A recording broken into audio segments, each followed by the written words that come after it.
1989, 87, 88 அந்த பீரியட்ல எங்க பார்த்தாலும் பாபாவோட உருவம் தெரிய ஆரம்பிச்சது. பாபாவை பார்க்கணுங்கிற எண்ணம் உள்ளுக்குள்ள எனக்கு தோணித்து.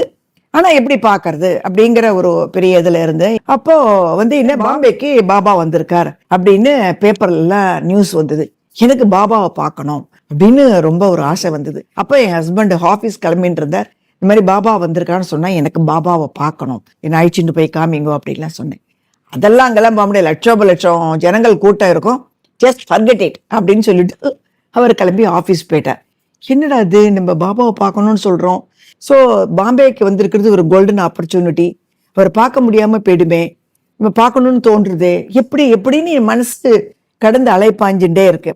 அப்போ ஒரு 11 மணி இருக்கும், எனக்கு எங்க வீட்டுக்கு ஒரு ஃபோன் வந்தது.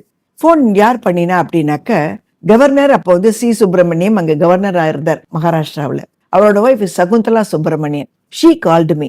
ஸோ ஞானம் பாபா ராஜபவனுக்கு வரப்போறார், இன்னைக்கு வர முடியுமா அப்படின்னு. எனக்கு அப்படியே தூக்கி வாரி போட்டது.